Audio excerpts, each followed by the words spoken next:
श्री स्वामी समर्थ. नमस्कार भक्त हो. हर हर महादेव. श्रावण महिना म्हणजे भगवान महादेवाच्या भक्तीसाठी अत्यंत महत्वाचा काळ. या पवित्र महिन्यात अनेक जण सोमवाराचे व्रत करतात, शिवलिंगावर जल अर्पण करतात, बेलपत्र वाहतात, मंत्र जप करतात आणि आपल्या कुटुंबाच्या सुख शांतीसाठी महादेवाकडे प्रार्थना करतात. पण कधी कधी असे होते की महिन्याच्या सुरुवातीला आपण ठरवलेली पूजा किंवा सेवा काही कारणांमुळे नियमित करता येत नाही. कामाची धावपळ, घरातील जबाबदाऱ्या किंवा इतर अडचणींमुळे अनेक गोष्टी राहून जातात. मात्र यासाठी मनात अपराधीपणा ठेवण्याची गरज नाही, कारण भक्ती ही केवळ किती दिवस केली यावर नाही, तर किती श्रद्धेने केली यावर अवलंबून असते. श्रावण महिना संपण्यापूर्वी आपण मनापासून भगवान शिवाची सेवा करून त्यांचे स्मरण करू शकतो. आजच्या व्हिडिओमध्ये आपण जाणून घेणार आहोत की श्रावण संपण्यापूर्वी कोणत्या सोप्या शिवसेवा करता येतील आणि गौकर्णी अर्थात अपराजिता या फुलाला धार्मिक परंपरेमध्ये विशेष महत्त्व का दिले जाते. म्हणून व्हिडिओ शेवटपर्यंत नक्की पहा.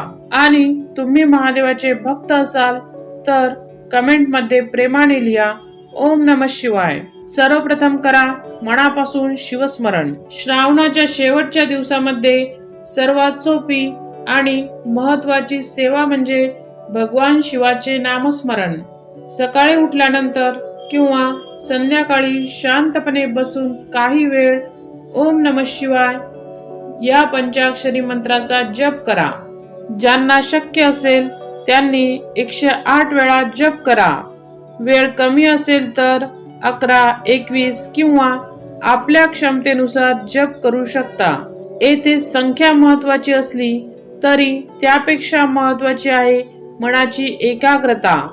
जप करताना आपल्या मनातील चिंता काही क्षणासाठी बाजूला ठेवा आणि महादेवाकडे एवढीच प्रार्थना करा, हे महादेवा, माझ्या कुटुंबाला सद्बुद्धी, आरोग्य, धैर्य आणि योग्य मार्ग दाखवा.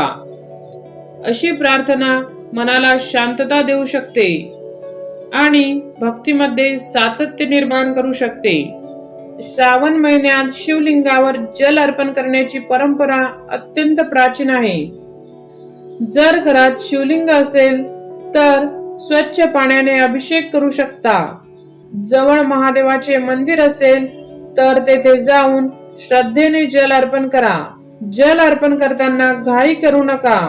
मन शांत ठेवून ओम नमः शिवाय असा जप करा. दूध, दही, मध आणि इतर पदार्थांचा अभिषेक करण्याची परंपरा काही ठिकाणी आहे.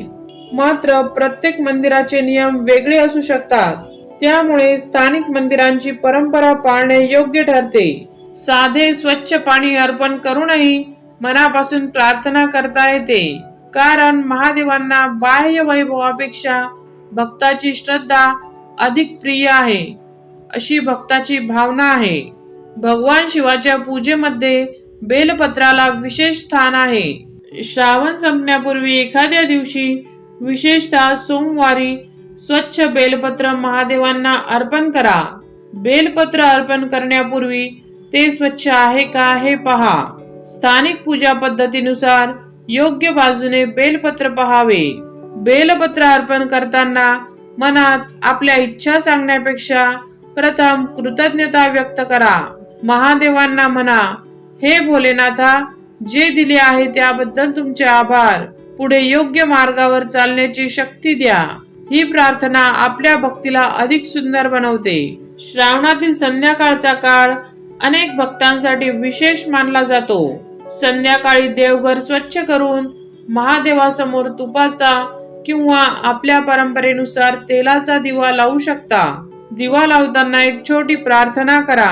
माझ्या घरातील अंधकार दूर करून ज्ञानाचा आणि सद्बुद्धीचा प्रकाश द्या. दिवा हा केवळ धार्मिक विधी नसून सकारात्मक वातावरण आणि शांततेचे प्रतीक आहे. घरातील सर्व सदस्य काही मिनिटे एकत्र बसून प्रार्थना करत असतील तर कुटुंबातील आध्यात्मिक वातावरण अधिक सुंदर होऊ शकते. श्रावण संपण्यापूर्वी आणखीन एक सुंदर सेवा म्हणजे शिवस्तोत्राचे पठण. ज्यांना शिवमहिम्य स्तोत्र, शिवचालिसा किंवा इतर स्तोत्र येत असतील त्यांनी श्रद्धेने पठण करावे.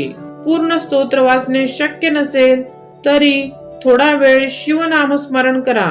आजकाल अनेकांना संस्कृत स्तोत्र पूर्णपणे वाचता येत नाही. अशा वेळी स्तोत्र ऐकून त्याचा अर्थ समजून घेण्याचाही प्रयत्न करू शकता. भक्ती ही स्पर्धा नाही. इतरांनी किती मोठी पूजा केली यापेक्षा आपल्या क्षमतेनुसार किती मनापासून महादेवाचे स्मरण केले हे अधिक महत्वाचे आहे. आता जाणून घेऊया गौकर्णी किंवा अपराजिता फुलाचे धार्मिक महत्व. भक्तांनो, आता आपण व्हिडिओच्या महत्वाच्या भागाकडे वळूया. तुमच्या घराजवळ बागेत किंवा परिसरात तुम्हाला गौकर्णीचे फूल, ज्याला अनेक ठिकाणी अपराजिता असेही म्हटले जाते, दिसत असेल तर या फुलाचे धार्मिक महत्व जाणून घेणे नक्कीच रंजक आहे. विशेषतः निळ्या रंगाच्या अपराजिता फुलाला अनेक धार्मिक परंपरांमध्ये महत्व दिले जाते. काही ठिकाणी हे फूल भगवान विष्णूंना अर्पण केले जाते, तर काही भक्त भगवान शिवाच्या पूजेमध्येही श्रद्धेने याचा उपयोग करतात.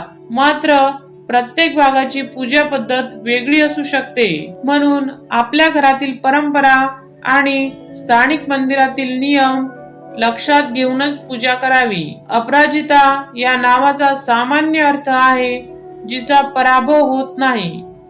या नावामुळे या फुलाला विजय, सकारात्मकता आणि अडचणींवर मात करण्याच्या भावनेशी जोडले जाते. पण येथे एक गोष्ट स्पष्टपणे लक्षात ठेवली पाहिजे. हे फूल अर्पण केल्याने जीवनातील सर्व समस्या लगेच आणि निश्चितपणे संपतील अशी कोणतीही हमी देता येत नाही. धार्मिक उपायांकडे श्रद्धा आणि आध्यात्मिक साधना म्हणून पाहावे. जीवनातील आर्थिक, आरोग्यविषयक, कायदेशीर किंवा कौटुंबिक समस्यांसाठी आवश्यक ते प्रत्यक्ष प्रयत्न आणि तज्ञांचा सल्ला घेणे महत्वाचे आहे. जर तुमच्या परंपरेत आणि मंदिराच्या नियमांमध्ये गौकर्णीचे फूल अर्पण करण्याची पद्धत असेल तर हा सोपा उपाय करू शकता. सर्वप्रथम सकाळी स्नान करून स्वच्छ वस्त्रे परिधान करा. पूजेसाठी स्वच्छ आणि ताजे फूल घ्या. देवघर स्वच्छ करा. महादेवाच्या प्रतिमेसमोर किंवा शिवलिंगासमोर शांतपणे बसा. सर्वप्रथम साध्या पाण्याने शिवलिंगावर जल अर्पण करा. त्यानंतर श्रद्धेने गौकर्णीचे फूल अर्पण करा आणि मनापासून जप करा. ओम नमः शिवाय. तुम्ही 11 किंवा 21 वेळा जप करू शकता. त्यानंतर महादेवाकडे आपल्या कुटुंबासाठी प्रार्थना करा. उदाहरणार्थ, हे महादेवा, आमच्या घरात प्रेम आणि शांतता राहू दे. संकटांना सामोरे जाण्याची शक्ती द्या. माझ्या मुलांना योग्य मार्ग आणि चांगली बुद्धी द्या. कुटुंबातील सर्वांना सद्बुद्धी आणि सुख लाभू दे. अशी सकारात्मक प्रार्थना करा. श्रावणातील सोमवार हा शिवपूजेसाठी अनेक भक्त विशेष मानतात, म्हणून शक्य असल्यास श्रावण सोमवारच्या दिवशी ही सेवा करू शकता. तसेच आपल्या स्थानिक पंचांगानुसार प्रदोष काळ किंवा शिवरात्रीचा दिवसही शिवपूजेसाठी महत्वाचा मानला जातो. मात्र पूजा करण्यासाठी एखादा विशिष्ट दिवस मिळालाच पाहिजे असे नाही. श्रद्धेने आणि आपल्या क्षमतेनुसार कोणत्याही दिवशी भगवान शिवाचे स्मरण करता येते. श्रावण महिना केवळ पूजा आणि उपवासाचा नाही, तर दया आणि सेवाभावाचाही आहे. म्हणून या महिन्यात शक्य असल्यास एखाद्या गरजू व्यक्तीला मदत करा. भुकेल्या व्यक्तीला अन्न द्या. गरजू मुलाला शिक्षणासाठी मदत करा. एखाद्या व्यक्तीला कपडे द्या. पक्ष्यांसाठी पाणी ठेवा. प्राण्यांशी प्रेमाने वागा. आपल्या क्षमतेनुसार छोटीशी केलेली मदतही महत्वाची असते.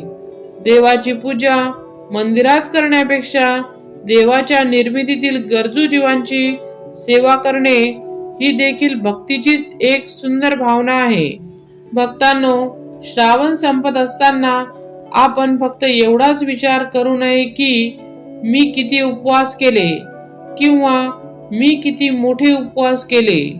त्याऐवजी स्वतःला विचारा, या श्रावणात माझ्यामध्ये काही चांगला बदल झाला का?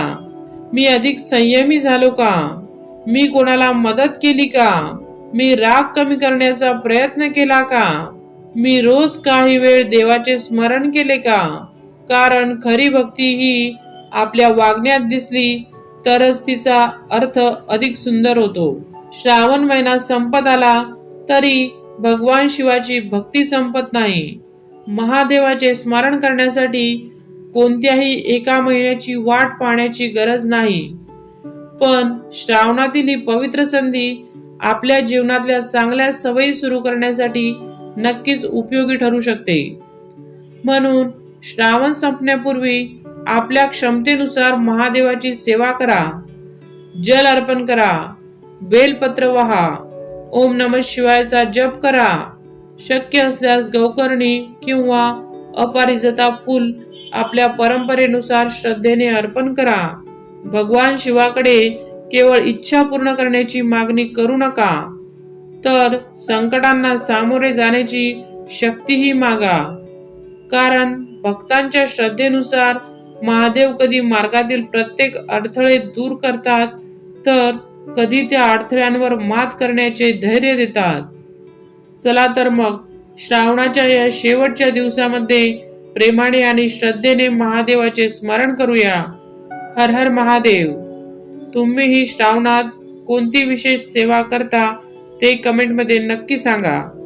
व्हिडिओ आवडला तर व्हिडिओला लाईक करा, आपल्या कुटुंबियांसोबत शेअर करा आणि अशाच धार्मिक माहितीसाठी चॅनलला सबस्क्राईब करायला विसरू नका. पुन्हा भेटूया एका नवीन आणि सुंदर धार्मिक माहितीसह. तोपर्यंत ओम नमः शिवाय. हर हर महादेव.